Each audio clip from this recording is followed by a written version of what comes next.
အားလုံးပဲမင်္ဂလာပါကျွန်တော်နာမည်အောင်သုံးပါကျွန်တော်ဒီဗီဒီယိုလေးကတော့ကျွန်တော်ဒီပါပေါ့နော်ကျွန်တော်မနေ့က post လေးတစ်ခုတင်ပြီးမေးတော့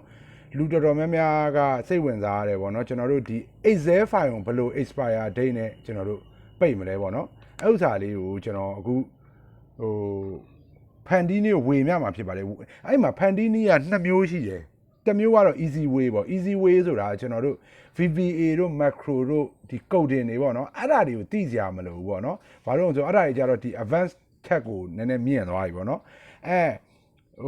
်သူကအပိုင်းနှစ်ပိုင်းရှိတယ်နောက်တစ်ခုကြတော့ဒီ VBA တို့ဟိုဒီ macro တို့ဒီ VBA coding ပေါ့နော်အဲ့ဒါကိုနားလည်ရင်တော့ပိုကောင်းတယ်ပေါ့နော်အဲ့ဥစ္စာလေးတစ်ခုရှိတယ်2မျိုးရှိတယ်အဲ့2မျိုးလုံးတွေကအရင်ဆုံးကျွန်တော်အလွယ်နည်းကိုအခုကျွန်တော်ဝေမျှမယ်အဲ့ဒီလောလောဆယ်ကျွန်တော်အရင်3မျှဟိုကျွန်တော်အရင် expire ဘယ်လိုအလုပ်လုပ်လဲဆိုတော့ကျွန်တော်ပြောပြမယ်နော်အခုကျွန်တော်တို့ကဒီမှာပေါ့နော်ဟိုကျွန်တော်တို့အလုပ်လုပ်တဲ့ဟိုဟာလေးတစ်ခုရှိရပေါ့နော်အမှန်ဆိုဒီမှာ expire ဆိုပြီးသူဖြစ်နေပြီပေါ့နော်ကျွန်တော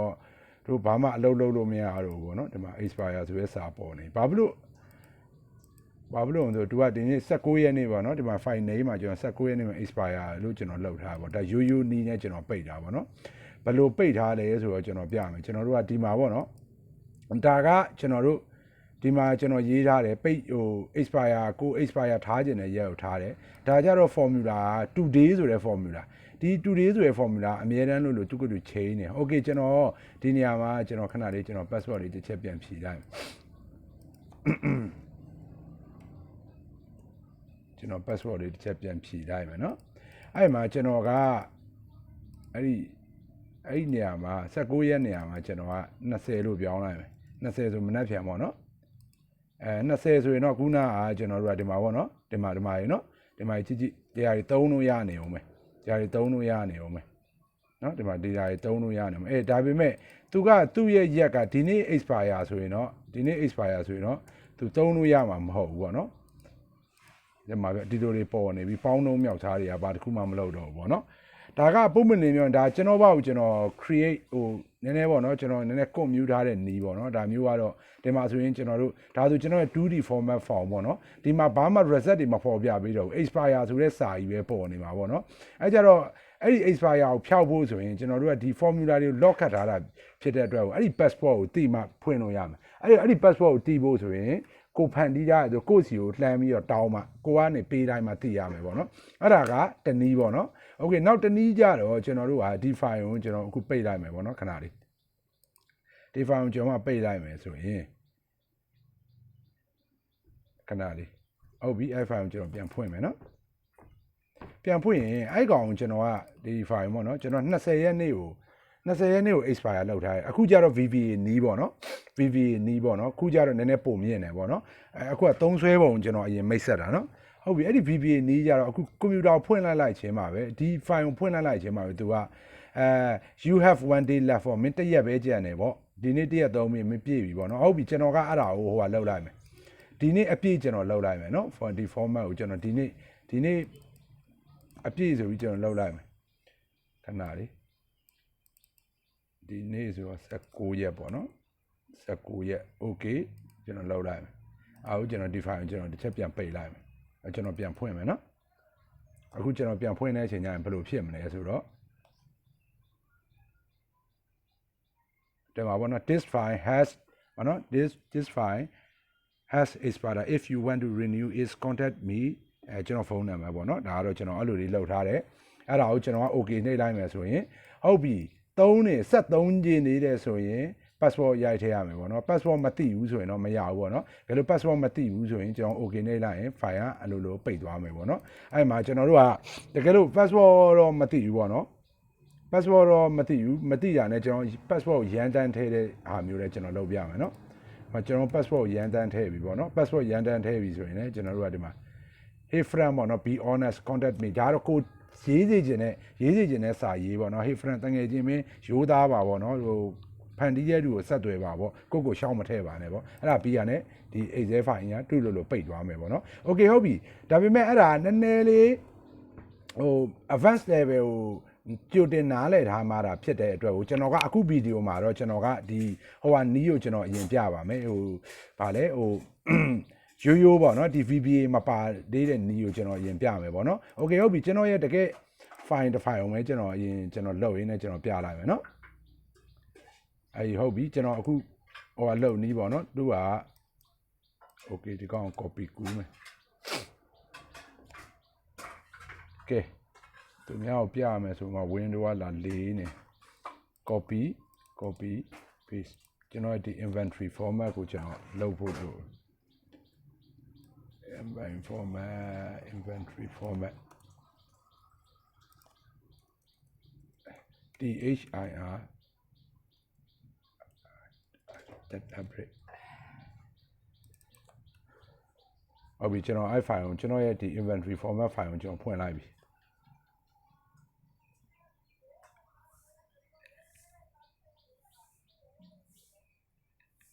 ဒါတော့ကျွန်တော်ရဲ့ဒီ laptop อ่ะဗျာဒီ window နည်းနည်းကြာကျင်တယ်လို့ဖြစ်နေတယ်ပေါ့နော်အဲ့ဒါကြောင့်နည်းနည်းကြာနေတာပေါ့နော်ဒီကဖွင့်တဲ့အချိန် laptop တို့ computer တို့ကောင်းရင်တော့ဒါတွေကဘာမှမကြာဘူးပေါ့နော် okay ဟုတ်ပြီကျန်ပါပေါ့နော်ဒါဆိုကျွန်တော်က over တွေပါတဲ့အတွက်ပေါ့ထားပါတော့ဒါအခုကဒါအကြောင်းပြောမှာမဟုတ်တော့ဒီ enable တွေပါလောက်ရမယ်ပေါ့နော်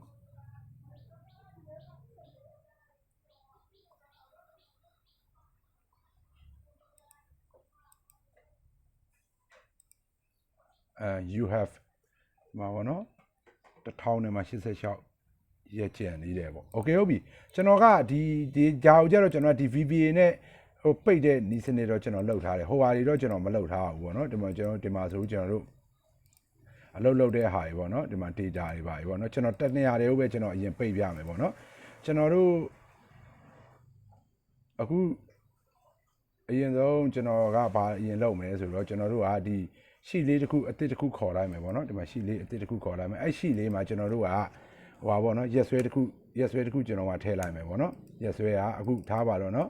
အရင်ဆုံးကျွန်တော်ကဟိုမနက်ဖြန်ဆိုရင်လည်းခဏလေးမနက်ဖြန်ဆိုဒီမှာ16နေရာမှာဒါလာရက်နှစ်ပြနေနော်ရက်လာနှစ်ဆိုရင်လည်းရက်လာနှစ်ပေါ့20ရက်ပေါ့နော်ပြီးရင်ဒီဘက်ဘေးနားမှာကျတော့ today ဆိုတဲ့ formula ကိုရေးရမယ်နော်ဒီမှာကျွန်တော်ပြ today ဆိုတဲ့ formula TODAY today ဆိုခွင်းသာခွင်းမိတ်လုပ်ပြီးခတ်လိုက်တယ်အဲ့တော့ပြီးရင်ဒါကကျွန်တော်တို့ရဲ့ EHPIRED expire date ပေါ့နော်ဒါ expire date ပေါ့နော်ဒီကောင်က expire date ကျွန်တော်တို့ expire date ပေါ့နော်ဟုတ်ပြီအဲ့ဒီ expire date ရောက်ရင်ကျွန်တော်တို့က expire ဖြစ်သွားစေချင်တာပေါ့နော်အဲ့တော့ဒီရက်ထဲကနေမှဒီရက်ကို C2 ထဲကနေမှဒီ today ဆိုတာနှုတ်မယ် today ကအလိုလိုနေဟိုနောက်ရက်ပြောင်းသွားတိုင်းနဲ့လိုက်ပြောင်းနေမှာနောက်ရက်ရောက်သွားတယ်သူကဒီ today က19ရက်မဟုတ်တော့ဘဲနဲ့ဟိုဟာရက်ပြန်ဖြစ်သွားမယ်ပေါ့နော် today က19ရက်မဟုတ်တော့ဘဲ20ဖြစ်သွား20ဖြစ်ရင်ဒီမှာ0ဖြစ်သွားမယ်ဥပမာကျွန်တော်ကဒီမှာကျွန်တော်19ရက်ပဲထားမယ်ဆိုရင်ဒါ0ပေါ့နော် okay ရပြီဟုတ်ပြီ0ရပြီအဲ့ဒါဆိုရပြီအဲ့တော့ဒီအဓိကအခရာကြတာဒီကောင်ဖြစ်သွားမယ်ဒီ E2 ပေါ့နော်ဒီ E2 ပေါ့ဒီကောင်ကအဓိကပဲကျွန်တော် E2 ဆိုတာတွေကိုမှတ်ထားမယ်ဒီ file မှာ okay ဟုတ်ပြီကျွန်တော်တို့ကပြီးရင်အဲ့ဒီ sheet ကိုကျွန်တော်တို့ကသူများဟိုကလုံးလို့မရအောင်ကျွန်တော်က password ခံမယ် password ကိုဘယ်လိုခံမလဲဆိုတော့ဒီ review ထဲမှာတွားမယ် review ထဲမှာတွားပြီးတော့ဒီ product sheet ဆိုတာကိုကျွန်တော်ကနှိပ်မယ် product sheet ဆိုတာကိုကျွန်တော်ကနှိပ်ပြီးရင်ကျွန်တော်တို့ကကိုပေးခြင်းတဲ့ password ပေးမယ်ပေါ့ဗျာနော်ကိုပေးခြင်းတဲ့ password တစ်ခုခုပေးလိုက်မယ်ပေါ့နော်ဒါဆိုရင်ဒီထဲမှာဒီ expire date ကိုဒီသူများဝင်ပြင်အောင်များတော့အဲ့ဒါပထမအဆင့်ဟုတ်ပြီဒုတိယအဆင့်မှာကျွန်တော်တို့ကအခုဆိုကျွန်တော်တို့ကအလုပ်တစ်ခုခုလုပ်လိုက်ပြီဆိုရင်ကျွန်တော်တို့ကဥပမာထားပါတော့เนาะကျွန်တော်ဒီမှာအလုပ်တစ်ခုခုကျွန်တော်လုပ်လိုက်ပြီပေါ့เนาะ COCA Coca-Cola မရှိဘူး CHANG ရှမ်းဟုတ်ပြီရှမ်းစေဖာဘာဖြစ်တယ်ညာပဲဟုတ်ပြီအဲ့ကောင်ကျွန်တော်တို့က record data ဆိုပြီးကျွန်တော်နှိပ်လိုက်ရင်ဒီမှာသူဟိုဟာသွားဝင်မယ် store in data ထဲမှာဒီလိုတွေသွားဝင်မယ်ပေါ့နော်ဒီလိုတွေသွားဝင်မယ်ဒါပေမဲ့ကျွန်တော်ကအဲ့မှာဘာလဲဆိုတော့ကျွန်တော်အဓိကကြရတယ်ဟိုဟာမှာပေါ့နော်ဒီမှာဆိုရင်ကျွန်တော်တို့ကဒီမှာသူ formula ကြီးကျွန်တော်ရေးထားရှိရပေါ့နော်အဲ့ဒီ formula တွေကိုကျွန်တော်တို့ကအလုံးမလုံးတော့အောင်နော်ကျွန်တော်ကဘယ်လိုလုပ်မလဲဆိုတော့ကျွန်တော်ဒီမှာပေါ့နော်ထားပါတော့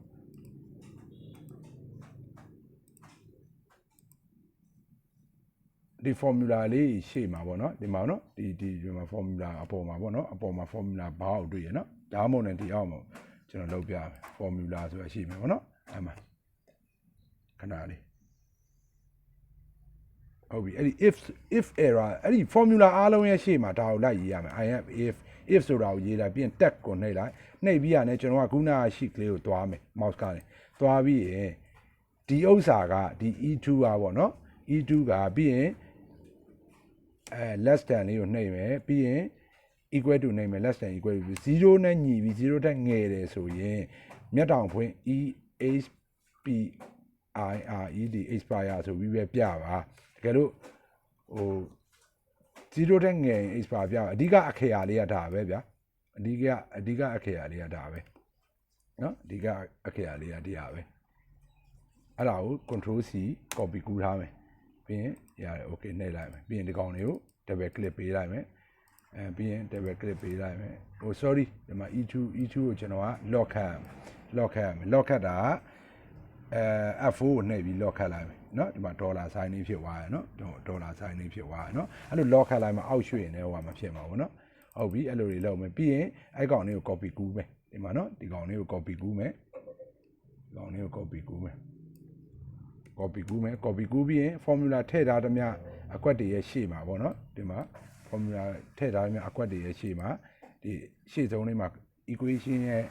equal to ရဲ့ရှေ့မှာတွားပြီး control V လေးနဲ့လောက်လိုက်မယ် enter နှိပ်မယ်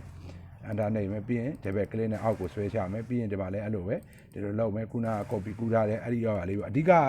if ဒီဟာလေးနော် sheet 2တဲ့က E2 က3ထက်ငယ်မယ်3ထက်ညီရယ်ဆို expire လို့ပြပါပေါ့နော်အဲ့လိုလုပ်မယ်ဒီလိုလုပ်မယ်ပေါ့နော်ကျွန်တော်တို့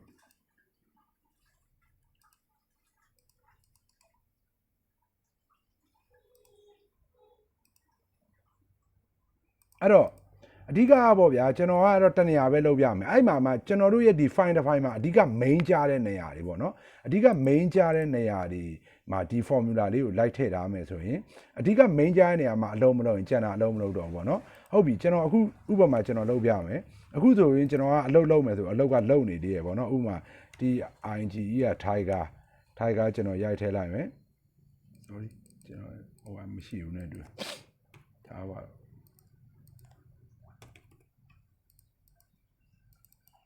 ပစ္စည်းတစ်မျိုးကျွန်တော်ရွေးလိုက်မယ်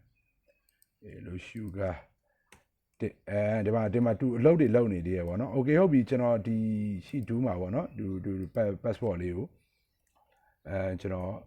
password ပြန်ဖြည့်လိုက်မယ်ကျွန်တော်ပြီးရင်ဒီကောင်ဒီနေ့ရက်ဆွဲ date ပြောင်းလိုက်မယ်ပေါ့နော်19ဆိုပြီးကျွန်တော်ပြောင်းလိုက်မယ်ဒီကောင်ကတော့သူကလူအရှင်အများတန်းပြောင်းနေမှာအဲ့ဒါဆိုရင်ကျွန်တော်ဒီမှာကြည့် sorry ဒီမှာ expire ဆိုသူအလုံးမလုပ်တော့တဲ့အတွက်ဦးကျွန်တော်တို့ကဟိုပြင်လို့မရတော့ပြီးရင်ဘာလုပ်လို့ရသေးလဲဆိုပြီးရင်ဒီကောင်တွေကိုဒီ formula ရေးထားတဲ့အကွက်တွေကိုကျွန်တော်တို့က lock ခတ်ထားလိုက်မယ်အဲ့ဒါဆိုရင်သူကကိုလုတ်ပေးထားတဲ့အတိုင်းပဲသုံးလို့ရမယ်ဒီကောင်တွေသူပြင်လို့မရအောင်အဲ့ဒီ lock ခတ်တာဘယ်လိုလုပ်လဲဆိုတော့ကျွန်တော်ကဒီမှာပေါ့နော် select all ဆိုပြီးတော့ကျွန်တော်က select all ပေးလိုက်မယ်ပေါ့နော်ဒီဟာကြီးတစ်ခုလုံး select all ပေးမယ်ပြီးရင် control 1ကိုနှိပ်မယ် select all ပေးမယ် control 1ကိုနှိပ်မယ် sorry စက်ကလည်းလာဟန်းကြည့်နေကွာဟုတ်ပြီ control 1ကိုနှိပ်မယ်နှိပ်ပြီးဒီမှာပေါ့နော် box လေးပေါ်လာမယ် format cell ဆိုတာ protection နဲ့ကိုသွားမယ် lock တို့ hidden တို့အမှန်ကြီးဖြုတ်မယ်ဒီ channel ဒီတစ်ခွက်လုံးရင်ငါတို့ဘာမှ password ဟိုပါပေါ့နော်အကာအကွယ်မလုပ်ဘူးပေါ့နော်ပြီးရင်ခုနကကို formula လောက်ထားတဲ့အကွက်တွေဒီအကွက်လေးကိုပဲကိုဖြစ်ချင်တယ်ဆိုဒီအကွက်လေးကိုပဲ select ပေးပေါ့နော်အခုကတော့ကျွန်တော်တို့က formula လောက်ထားတဲ့ formula ရေးထားတဲ့အကွက်တွေကိုဟိုပါပေါ့နော် lock ပြန်လုပ်မှာဖြစ်တဲ့အတွက်မှာတော့နော် file and select ပေါ့နော် home နဲ့က file and select ကိုသွားမယ်ပြီးရင်ကျွန်တော် formula ဆိုတာနှိပ်လိုက်ရင်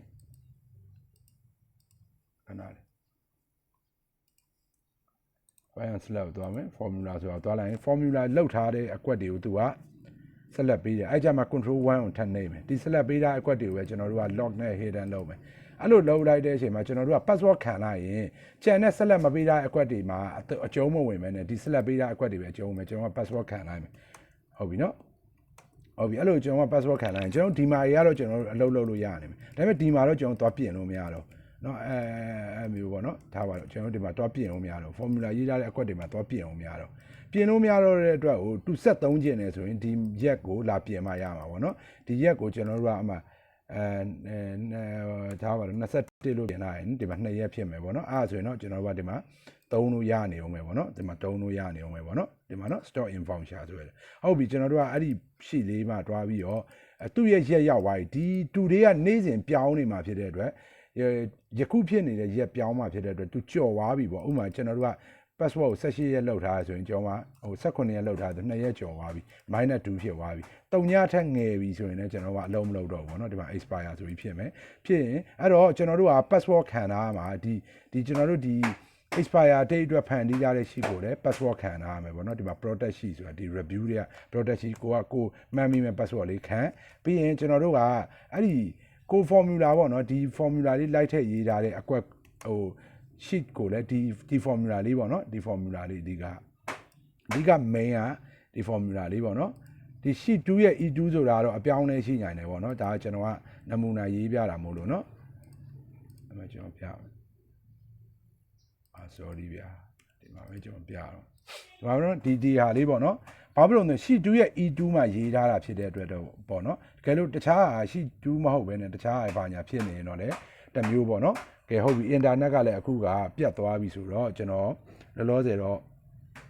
ဒီတိုင်းပဲပေါ့နော်ဒီဟာလေးကိုပဲတစ်ချက်လိုက်လို့ကြည့်မရှင်းရင်တော့ကျွန်တော်ပြန်မေးလိုက်ပေါ့နော်ကျွန်တော်အလော30ပြောရလို့ပေါ့နော်နည်းနည်းတော့မြန်သွားတယ်ပေါ့နော်အဲ့ပေါ်မှာကျွန်တော်ပြောမရှင်းဘူးဆိုရင်ကျွန်တော်တက်ကိုကျွန်တော်ထပ်ပြီးတော့ဟိုနောက်ကျွန်တော်ဒီ VBA နဲ့ရေးတဲ့ဟာကိုပြရင်းနဲ့ဒီကောင်းအောင်ကျွန်တော်နောက်တစ်ခေါက်ထပ်ပြမယ်ပေါ့နော်ဟုတ်ကဲ့ကျေးဇူးအများကြီးတင်ပါတကယ်လို့ကျွန်တော်ဝေမျှတာတွေကအကျိုးရှိတယ်အသုံးဝင်တယ်နောက်လည်းသိကျင်တယ်ဆိုရင်ကျွန်တော်ကိုနည်းနည်းကူညီတဲ့အနေနဲ့ကျွန်တော်ရဲ့ Facebook account အောင်တန်းဆိုတဲ့ account ကို like and follow ဟိုပါပေါ့ဗျာ friend add ထားလို့လည်းရပါဘူးလုပ်ပြီးတော့ကျွန်တော်အခု YouTube link လေးပေးမယ်ပေါ့နော် real boy ခန်းဆိုတဲ့ YouTube link လေးကိုလည်းကျွန်တော်ကိုကျေးဇူးပြုရ subscribe လေးလုပ်ထားပေးပါပေါ့နော်ကျေးဇူးအများကြီးတင်ပါတယ်ခင်ဗျာ